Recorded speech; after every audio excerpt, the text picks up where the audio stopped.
බැංකු මංකොල්ල කෑම ගැන කියවෙන ධනුෂ්ගේ අලුත්ම ෆිල්ම් එක කරා.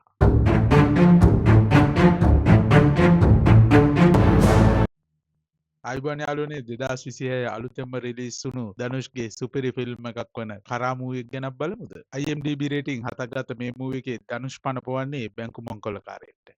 කතාව පැත්තට හැරුණොත් ෆිල්ම් එක පටන් ගන්නකොට පෙන්වන්නේ මංජි කෙනෙක්ගේ ගෙයක් මංකොල්ල කන්න ගිහිල්ලා අහුවෙන කරසාමි නොහොත් කරා. නූලෙන් පොලිසියෙන් බේරලා යන කරා දෙයියන්ට පොරොන්දු වෙනවා ආයි නම් මංකොල්ල කන්නේ නැහැ කියලා. මාස 6කට පස්සේ අගහිඟකම් මැද ගමට එන කරා දැනගන්නවා තාත්තා පවුලේ කුඹුර බැංකුවකට උගස් කරලා ට්‍රැක්ටරයක් අරගෙන කියලා. බැංකුවට ගිය කරා තේරුම් ගන්නවා මේ බැංකුව සාමාන්‍ය බැංකුවක් නෙමෙයි මේක දුප්පත් මිනිසුන් රවට්ටලා ඔවුන්ට ණය දීලා ඔවුන්ගේ දේපල සොරා කන ඌට ව්‍යාපාරයක් කියලා.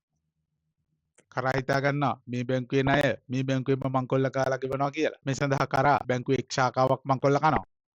පොලිසියට අහු වෙන්න ගිහින් නූලෙන් බේරෙන කරා මංකොල්ල කාලා ගත්ත සල්ලිත් අරගෙන යනවා බැංකුවේ තියෙන ණය බේරන්න. හැබැයි බැංකුවේ මැනේජර් නම් කියන්නේ මේ සල්ලි ප්‍රමාණවත් නෑ. දැන් පොලියට පොලියකුත් හැදිලා ණය ප්‍රමාණය විශාල වෙලා කියලා. ඔවුන් කරාගෙන් තවත් මුදල් ඉල්ලනවා. මේ හින්දා කරා හිතා ගන්නවා තවත් ශාඛාවක් යන මංකොල්ල කන්න වෙනවා කියලා. මේ අතරේ බැංකුවේ අයිතිකරු හොයා ගන්නවා බැංකුව මංකොල්ල කෑවේ කරා කියලා. මංකොල්ල කාපු සල්ලි ඉන්ෂුරන්ස් එකෙන් ක්ලේම් කරන්න පුළුවන් හින්දා බැංකුවේ අයිතිකරු කරාට කියනවා තවත් එයාගේම ශාඛාවල් මංකොල්ල කාලා හම්බ වෙන සල්ලි දෙන්න අතරේ බෙදාගමු කියලා. අකමැත්තෙන් වුණත් කරා මේකට කැමති වෙනවා. කරා මෙහෙම බැංකු ටික මංකොල්ල කන අතරේ අර බැංකු අයිතිකාරයා තවත් පොරු කල්ලියක් දාලා එයාගේ අනිත් ශාඛා ටිකත් මංකොල්ල කනවා.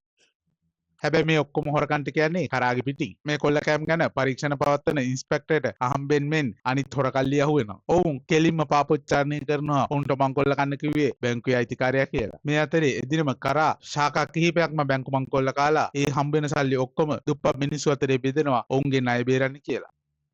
ෆිල්ම් එකේ අන්තිමට කරාව අත්අඩංගුවට ගන්න ආපු ඉන්ස්පෙක්ටර් කරා කරපු මේ හොඳ වැඩේ හින්දා කරාව අත්හැරලා දානවා. මේ ෆිල්ම් එකේ ධනුෂ්ගේ සුපිරි රංගනය අපිට දැක ගන්න පුළුවන්. මම නම් මේ ෆිල්ම් එකට 10න් 7ක් දෙනවා. ඔයාලත් මේ ෆිල්ම් එක බලලා තියෙනවා නම් ඔයාලගේ අදහස් පල්ලෙහාන් කමෙන්ට් එකක් දාගෙන යන්න. මේ වගේ ලස්සන මූවි රිවිව් එකකින් ආයෙත් හමු වෙමු. ගිහින් එන්න.